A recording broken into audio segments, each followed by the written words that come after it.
The Environmentally Sustainable Alternative. Part 1. Hemp History 101. Hemp.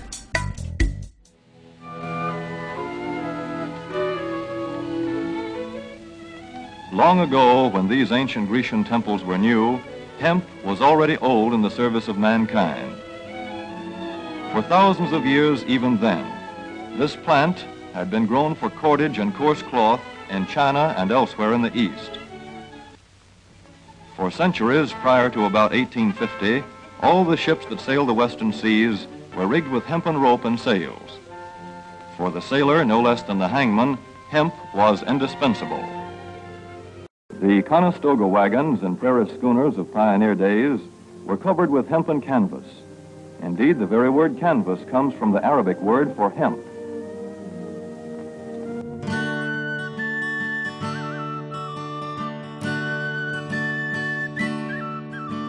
In 1813, the Americans took a trip across the Lake Ontario to steal a lot of hemp. First they captured old Fort York, the royal ship burned down. Then they went to harbor front to see what could be found. They filled 14 ships with hemp sails and hemp rope, burning all the rest before they torched the town down. The Brits got so mad, seeing Parliament a-burning. Revenge! They cried and burned the White House down.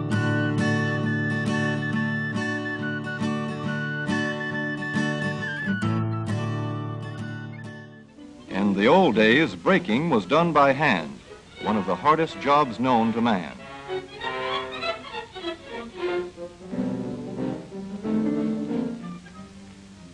Now the power breaker makes quick work of it. The hemp industry can now recover 95% of the fibers, rather than the 25 to 50% as before. In 1935, Henry Ford's desire to unite industry and agriculture would lead to the formation of the Farm Commercial Council.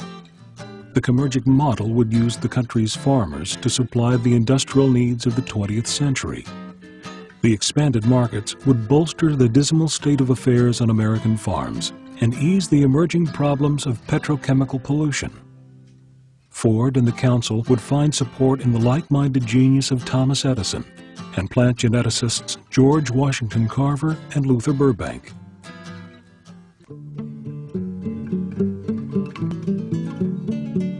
In 1938, advances in hemp decortication equipment prompted Popular Mechanics magazine to call hemp the billion-dollar crop with 25,000 uses.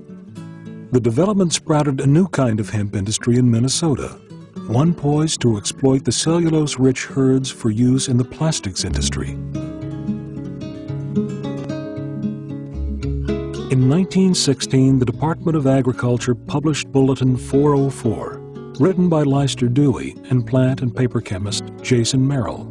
Printed on hemp paper, the bulletin warned that forests cannot withstand the demands and praised the paper potential of hemp. Henry Ford had a vision of growing automobiles from the soil. At the company's River Rouge plant, researchers used annual crops to develop biodegradable car parts, and in 1941 unveiled a car whose plastic body was made entirely from hemp, wheat straw, and sisal. The bioplastic withstood blows 10 times as great as steel without denting, and its reduced weight promised better fuel efficiency. 1937 was my first summer to spend with my grandfather. And at that time, they grew hemp to make rope. And him and the next farmer had a machine, and you made your threads, okay? After you had it on the spools, then you would go and make rope. But then in the latter years of the Depression, they banned it. It was banned by the government of North America. It came at just when the Depression was right at its worst, in this area, about 1937. The law was passed that it was illegal to have hemp seed. It was illegal to have it, and it was illegal to grow it. It was actually illegal to have hemp seed in your possession. It was stopped being used by Mackenzie King. And I would listen to the old timers, my Uncle Bill and my grandpa and Fred Wagner and those people talking. Like, they really felt that they had been hard done by.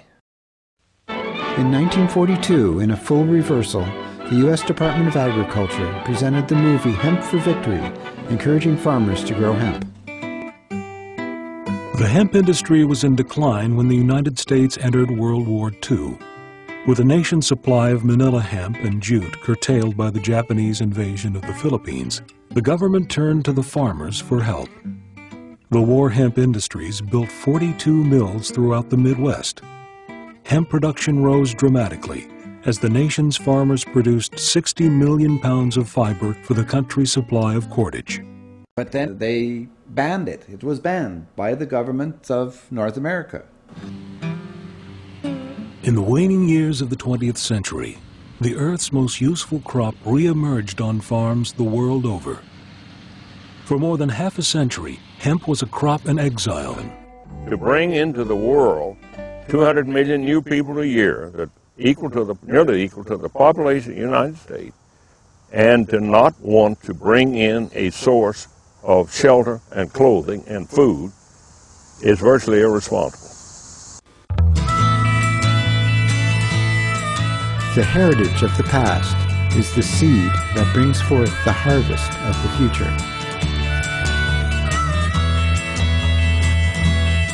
Many years ago, hemp was grown everywhere and we don't know why. It's been so hard to get folks to see that it's the rope kind, not the dope kind.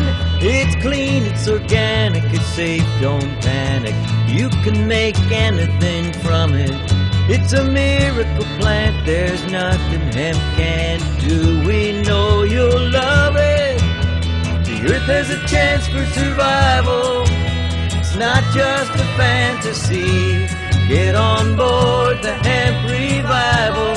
Save a planet, plant a seed. Get on board the hemp revival. Save a planet, plant a seed. Hemp, me say hemp seeds. Tasty hemp seed is what we all need. Hemp, me say hemp seeds. Tasty hemp seed is what we all need. We want to eat them to keep us all healthy. Tasty hemp seed is what we all need. Put them in our recipes, put them in our oatmeal. Tasty hemp seed is what we all need. Hemp, me say hemp seed. Tasty hemp seed is what we all need. Hemp, me say hemp seed. Tasty hemp seed is what we all need. Essential fatty acids and lots of protein. Tasty hemp seed is what we all need. Toasted, roasted, salted or dehulled. Tasty hemp seed is what we all need. Hemp, me say hemp seed. Tasty hemp seed is what we all need. Hemp, me say hemp seed. Tasty hemp seed is what we all need. Omega-3, omega-6 and GLA. Tasty hemp seed is what we all need. Make them into smoothies, make them into ice cream. Tasty hemp seed is what we all need. Hemp, me say hemp seed. Tasty hemp seed is what we all need.